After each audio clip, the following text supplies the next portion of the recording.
Hey everybody. Okay, so you found a planet using the transit method. Great. What else can we figure out about it then?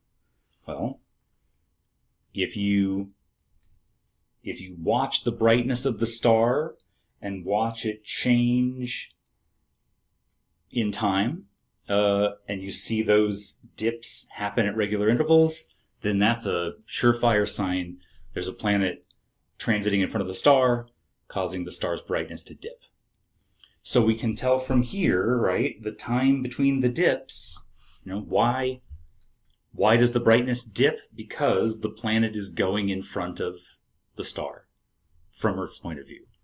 And so the time to go from dip, the brightness dips while the planet is transiting in front of the star, and then the planet goes around the back of the star and then comes back around.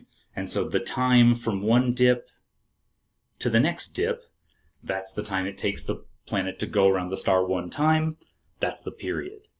So in this case, if we've got a dip on day 60 and a day on dip 120, then that's 60 days in between them. So that should be the period. How can we know for sure? Well, if it happens on day 60 and day 120, then 60 days after that is day 180. Hey, there it is happening again on day 180. And then 240, 300, 360. Every 60 days there's a dip. Why? Because the planet goes around the star once every 60 days. Okay, so the period is 60 days. What else though? Well, during the transit, the brightness of the star dips from 100% down to, what does this look like? This looks like it dips down to 99.973%. Seems like a good read of the graph here. So, okay. What does the drop in brightness depend on? Well, it depends on how big the planet is. The bigger the planet is, if the planet's bigger, it's going to block more of the starlight. So the bigger the planet, the deeper the dip in brightness.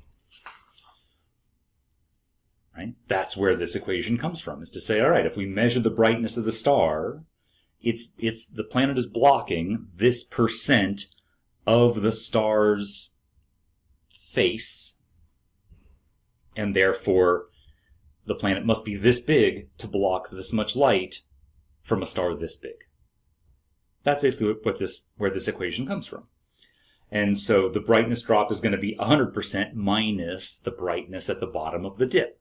So if the radius of the host star, we're told here, is 1.25 solar radii, during the transit, the brightness of the star dips down to 99.973%.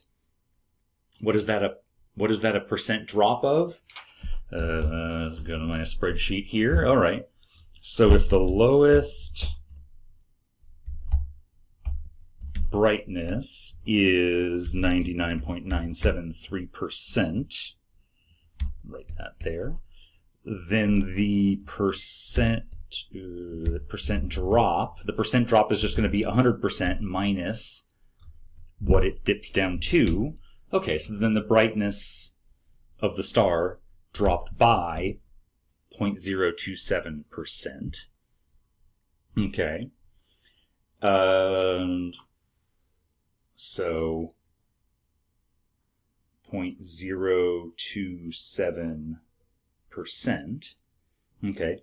Then that means the planet must be what size? Well, then the radius of the planet.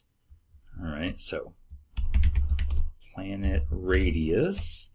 The planet radius is going to be equal to the percent drop divided by 100. So that divided by 100. Take the square root of that, the square root, or raise it to the 1/2 power, same thing. So raised to the 1/2 power times the radius of the star. I guess we should put that right there. And then times 109. So times 109. Okay, so we're going to put the star radius right there. And the star radius we know is 1.25 solar radii. Okay, and this equation is set up to give us the radius of the planet in Earth radii. So I'm just going to write that R Earth to remind me that I've measured the radius of the planet in Earth radii.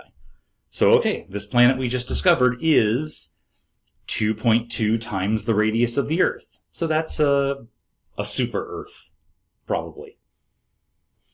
All right, 2.2, well, let's say 2.24 Earth radii. What else can we figure out about this planet? Other than we've got the size of the planet, what else can we figure out? Well, we can always use Kepler's third law to say, what is the orbital distance, right? The orbital distance between the planet and the star, or another way to say it, the semi-major axis. The semi-major axis is the mass of the star times the period squared to the 1/3 power. And remember, in Kepler's third law, the mass of the star has to be in solar masses, and the period has to be in years. So we know that the mass of the star is 1.36 solar masses. The period of the planet we looked up from the light curve is 60 days. How many years is that? Well, all right, if it's 60 days, that's the same as, what do? Take the number of days, divide by 365 days in a year, and that gives us the period in years. And so with the star mass, 1.36 solar masses, we can look up the orbital distance, or the orbital radius, or the semi-major axis. 3 ways of saying the exact same thing. What is the orbital distance? It's equal to the mass of the star times the period in years squared. Take that whole thing and raise it to the 1/3 power, or just 0.3333. Okay. That makes sense, right? You should get a small orbital distance because this planet is orbiting in, 2 months? If this planet is orbiting its star in 2 months, you'd expect that the planet should be pretty close to the star, and we're getting 0.33 AU. That's pretty close. So, our numbers are making sense. Alrighty. So then the orbital period is 0.164 years for a semi-major axis of 0.33 AU. Okay. So now we know. Now we know 2 big important things about this planet. We know how big it is, and we know how close it is to its star. Why do we want to know these things? Well, because we want to get a handle on what kind of planet this could be. One of the reasons why we want to know what the planet is like is to get a good guess as to whether the planet might be habitable. Right? What does it mean for a planet to be habitable? Well, in general, habitability means that the planet is capable of supporting life. Maybe not human life, maybe not life exactly like on Earth, but maybe life in general. What does a planet need to be in order to be habitable? Well, that's a complicated answer, but a decent first guess is to say, well, if you want a planet to support life, you want it to be not too hot, not too cold, maybe just right. Right? You don't want the planet to roast or freeze, you don't want the life on the planet to roast or freeze. I mean, I guess you don't want the whole planet to roast or freeze either. So, you don't want a planet that's too hot, too cold, maybe a nice temperate, moderate temperature that could keep life alive on it. So let's try to get a good guess about these 5 planets here. If you've got a planet orbiting 20 AU away from a star like the Sun, I mean, 20 AU is about the distance Uranus. About the distance Uranus is from the sun. Way out there, that's way too cold. Right? Well past the frost line. Any water out there is pretty frozen. How about a planet orbiting 1 AU away from a sun-like star? Well, that describes Earth pretty well, right? If you're 1 AU from a 1 solar luminosity star, it's pretty nice being here on Earth, right? So, yeah, maybe that's a good candidate. Does finding a planet orbiting 1 AU from a sun-like star guarantee that the planet is habitable? Probably not. But again, it's a good first guess. If you were trying to figure out which planet should I spend my time studying to find life, this makes a better candidate than this one. How about a planet orbiting 0.25 AU from a star like the Sun? Being that close to the Sun, that's too hot. Too close to the Sun, too hot, too bright. That planet would roast. What about if you're orbiting 0.25 AU away from a half a solar mass star? What does it mean that the star has half the mass of the Sun? What is a planet like that? What is a planet like that like? Think about HR diagrams, right? Luminosity, temperature, here's the main sequence. Where would you find a half a solar mass star on the main sequence? It's at the low mass end. It's going to be down here, right? A half a solar mass star is cooler, it's dimmer, lower luminosity. So that star is a lower luminosity, which means even though you're close to it, even though that planet is really close to its star, the star's not that bright. So maybe it's not too hot, right? Maybe it's not too hot to be this close if your star is dim enough. So maybe it's not too hot, maybe that's just right to support life.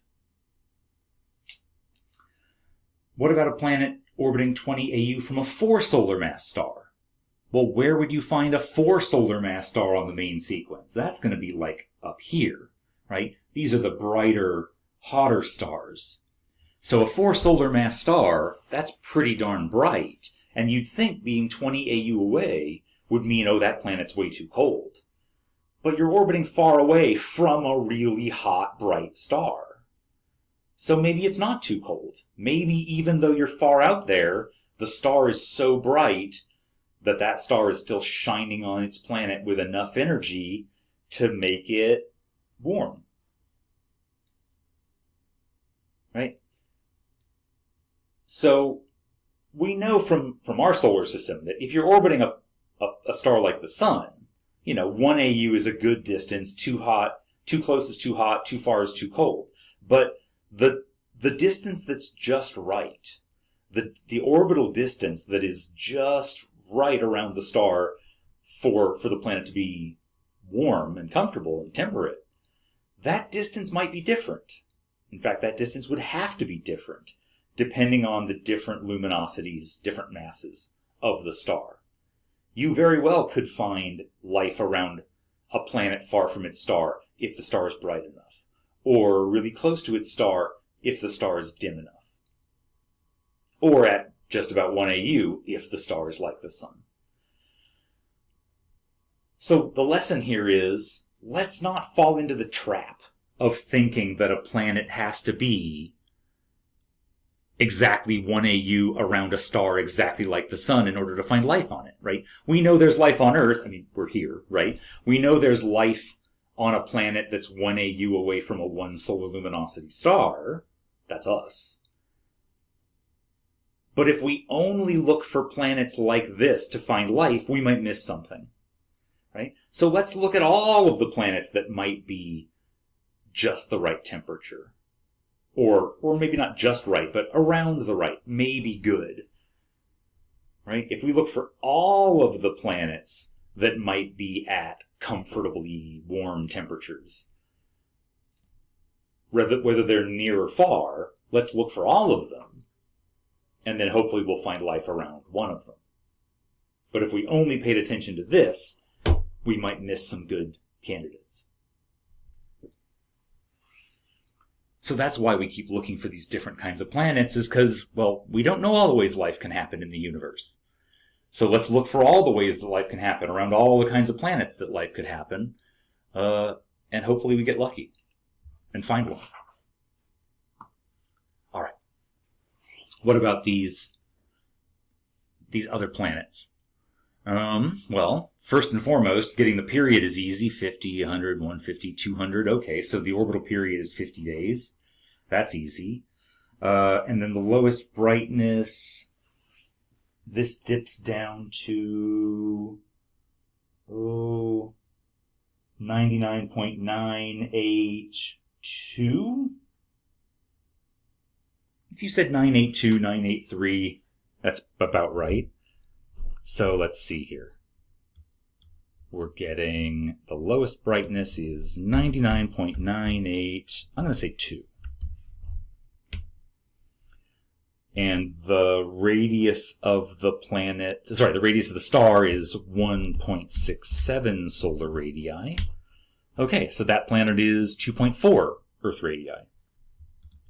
If the period is 50 days, all right, the lowest brightness is 99.982. The percent drop is 0.018. The size of the planet is 2.44 Earth radii. If the period is 50 days, then 50 days is equal to 0.13 years, 0.14 years.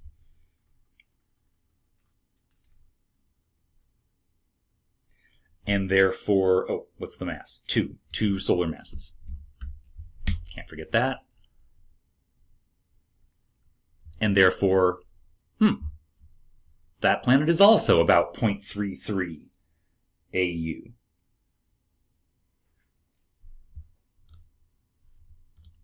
Yep, right period, right mass.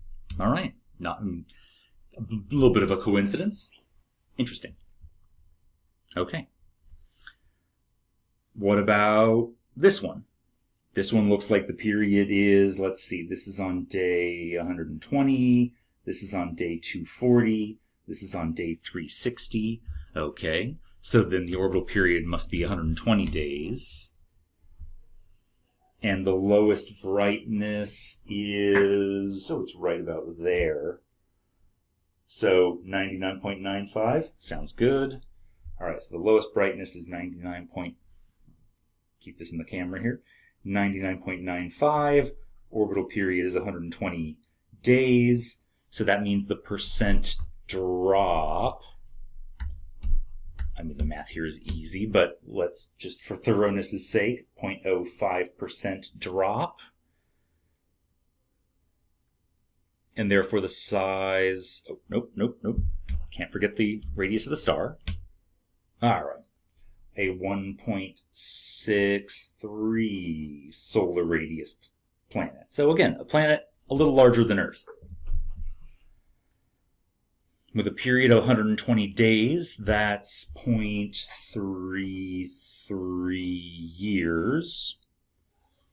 And if the star has a mass of 0.5 solar masses, then that planet must be orbiting 0.38